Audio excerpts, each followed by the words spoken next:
How goes it, guys? DadBodOperator back again with another you can only choose one scenario. And I know I normally just limit these to a 1 minute short, but I felt like these two rifles in particular are so feature rich that they deserve a little more time. So I did make a short for these two rifles. If you want to go check it out, you're welcome to do so. I can link it in the description below. But I wanted to go into a little more depth regarding both of these rifles. And then at the end, ask you, if you could only have one of these two from now until the end of your days, which one you grabbing? First up is the LWRC IC A5. Interesting name, but it's because it was derived from the individual carbine competition that the Army had solicited a few years back, and LWRC put this up as an entrant, thereby the IC. The A5 part I have no idea, but I guess they just don't like naming stuff cool things. So they called it the LWRC IC A5. And this one is chambered in 5.56, features a 16-inch cold hammer forged barrel with this beautiful fluting all the way around it.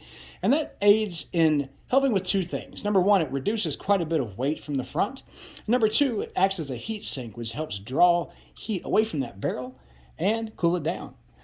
Coolest part about this rifle, besides that fluting, is the mono-forged upper. And as you can see here, this upper goes all the way from the back part here up to the part where it meets up with this part. And I can show you a little more about that.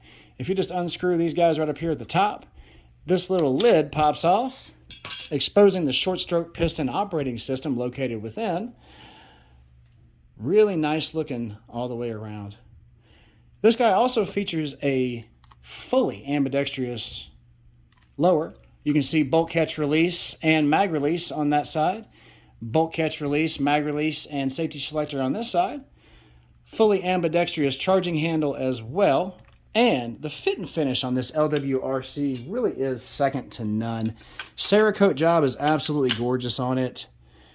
Everything else about this rifle is just what kind of made it my dream rifle. It's what you want from a really high-end rifle. There is a downside, and that downside is this boy is chunky.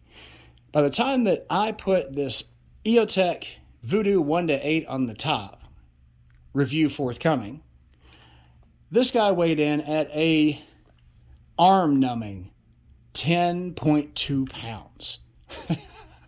And I can only imagine if you had to carry that around all day, it would start to get a little droopy on you after a while. But all in all, for the retail price I paid for it, all in, I've got about $4,800 in this rifle. And honestly, I'm fine with that.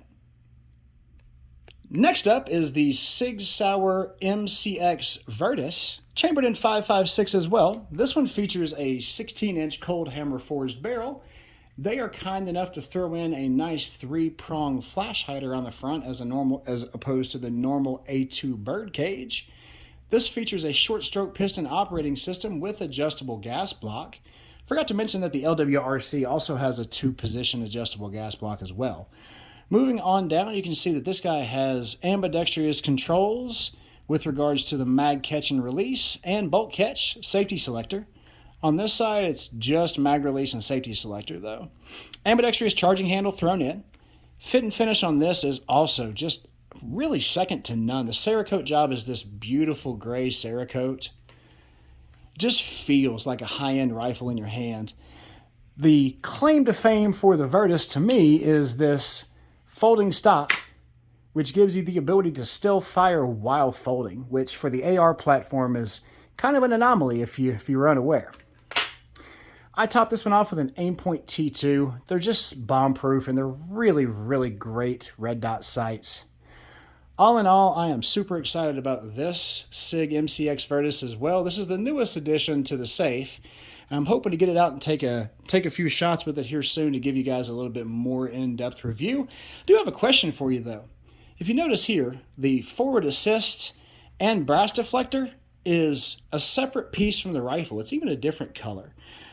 I have been looking into why that is, and I can't find anywhere why they put that as a separate piece. I'm guessing it's a high wear component and therefore would need to be replaced occasionally, but I don't see how. But if you guys have that answer, post it in the comments below for me. I'd love to have a little bit more knowledge on that subject. All in all, super high-end rifle. Two-stage trigger on this guy. I'm using some snap caps, so please don't freak out. The two-stage trigger on this is about 4 pounds of take up. About 2 pounds break there at the end for about 6 to 8 pounds of overall weight. Speaking of weight, this guy is also really chunky. Coming in at about 8 pounds all in. By the time you top that off with that Aimpoint T2, you're right around 8.5 pounds. But again, if you're going to end up with a short stroke piston operating system, AR-15 style rifle, you're not going to get one that's very lightweight. So you're just going to have to deal with that as a side effect of the short stroke piston operating system. But just all in all, gorgeous, gorgeous rifle. I just realized I forgot to show you guys the trigger on the LWRC, so let me pop that out real quick too. Action on this guy, really smooth. Watch out for the snap caps. 5 pounds on the Geisley SD3G trigger. There's no take up at all. It's just crisp, audible break. Geisley does it better than everybody else and always will. So guys, if you had to choose between one of these two rifles, either the Sig MCX Virtus or the LWRC IC A5, which one you grabbing? Put it in the comments below. See you next time.